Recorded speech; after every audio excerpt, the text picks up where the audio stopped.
নমস্কার বন্ধুরা, শুরু করছি আজকে আবার একটা রেসিপি। আজ একটা নিরামিষ রেসিপি করব। আজ করব চানা বাটার মশলা, কিন্তু পুরোটাই হবে নিরামিষের ওপরেই। তো চলো, প্রথমেই আগে চানাটা আমি একটু সিটি দিয়ে নেবো। আমি চানাটা যতটা নিয়েছিলাম তার থেকে 1 আঙুল মতো জল বেশি নিয়েছি, নিয়ে আমি কুকারে দিয়েছি। আমি একটু লবঙ্গ, দারচিনি, এলাচ নিয়েছি 2 তেজপাতা, আর নিলাম 1 চামচ মতো চা, নিয়ে একটা পটুলি করে ওর মধ্যে দিয়ে দিলাম। দিয়ে এবার আমি ওখানে 6টা হুইসেল দিয়ে নেব। ততক্ষণে আমি এখানে যে মশলাটা আমরা তৈরি করব সেটা করে নিচ্ছি। তো প্রথমেই 1 চামচ ঘি আর 1 চামচ সাদা তেল নিয়েছি, নিয়ে আমি ওতে টমেটো আর দিয়ে দেবো বেশ কিছুটা কাজু, দিয়ে দেব কটা কাঁচা লঙ্কা, দিয়ে এটাকে আমরা একটু চাড়াবো, একটু ভালো করে এটাকে কষিয়ে নেব। একটু নুন আর হলুদ আমি দিয়েছিলাম যাতে টমেটোটা তাড়াতাড়ি নরম হয়ে যায়, আর ভাজাটাও খুব সুন্দরভাবে হয়, বা মশলাটা কষানো খুব সুন্দর হয়। তো এই পর্যায়ে যখন মশলাটা একটু কষে গেছে তখন আমি দিয়ে দিয়েছি কিছুটা আদা বাটা। যদি আপনাদের আদা বাটা না থাকে আপনারা গোটা আদাও ছাড়িয়ে দিয়ে দিতে পারেন, সেক্ষেত্রেও কোনো প্রবলেম নেই। আমার যেহেতু আদাটা আগে থেকেই বাটা ছিল, সেক্ষেত্রে আমি আদাটা আগে থেকেই দিয়েছিলাম। আমি একটু চাপা দিয়েছিলাম 2-3 মিনিট মতো। দেখতেই পাচ্ছ টমেটোটা খুব সুন্দরভাবে সেদ্ধ হয়ে গেছে, আর মশলাটা থেকে তেলও বেরিয়েছে। তো আমি এই পর্যায়ে মশলাটাকে তুলে নেব, নিয়ে আমি এটাকে গ্রাইন্ডারে গ্রাইন্ড করে নেবো। কিন্তু মশলাটা মাথায় রাখতে হবে যেন পুরোপুরি ঠান্ডা হয়ে যায়। তো মশলাটা পুরোপুরি ঠান্ডা হওয়ার পর আমি গ্রাইন্ডারে গ্রাইন্ড করে নিচ্ছি। আমি এর সঙ্গে দিচ্ছি বড় চামচে 2 চামচ মতো টক দই, দিয়ে আমি এটাকে ভালো করে একটা পেস্ট করে নেব, মিহি পেস্ট করে নেব। তো এরপর আমি কড়াতে দিয়ে দিলাম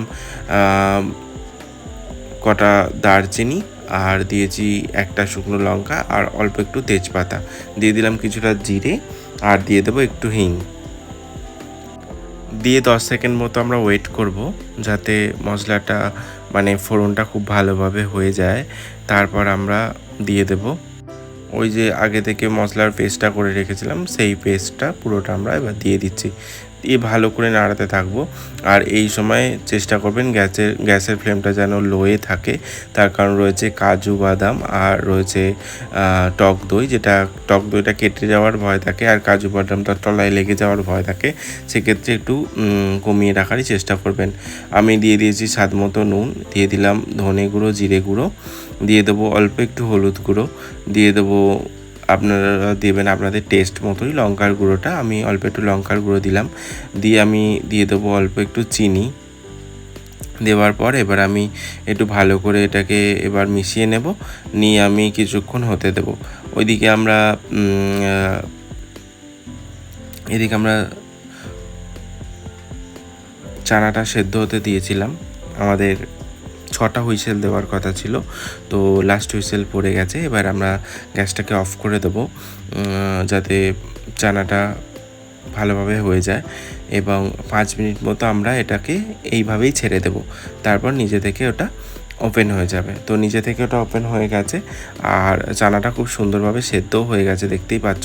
তো আমি এটাকে এবার ওই কড়াটায় দিয়ে দেবো যেখানে মশলাটা আমাদের খুব সুন্দরভাবে কষানো হয়ে গেছিলো আর তেলও ছেড়ে দিয়েছিল। তো আমি চানাটা দিয়ে এবার একটু নাড়িয়ে ছাড়িয়ে নেব।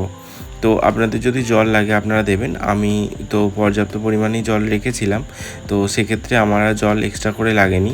তো আপনারা যদি ওইভাবেই করেন, 1 আঙুল মতো বেশি জল দিয়ে যদি আপনারা চানাটা সেদ্ধ করেন, তাহলে জল কিন্তু এক্সট্রা দিতে হয় না।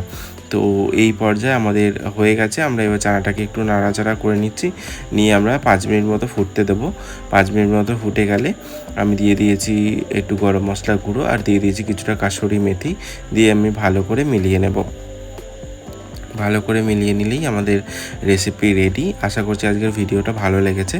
যদি ভালো লাগে তাহলে অবশ্যই এটা লাইক করবেন, কমেন্ট করবেন, আর প্রচুর শেয়ার করবেন যাতে রান্নাটা সবার কাছে পৌঁছে যেতে পারে। আর আমার ভিডিওটা দেখার জন্য অসংখ্য ধন্যবাদ। এইভাবেই পাশে থাকবেন আর প্রতিটা ভিডিও দেখতে থাকবেন। দেখা হচ্ছে খুব শীঘ্রই পরের আবার একটা রান্নার কোনো ভিডিওতে।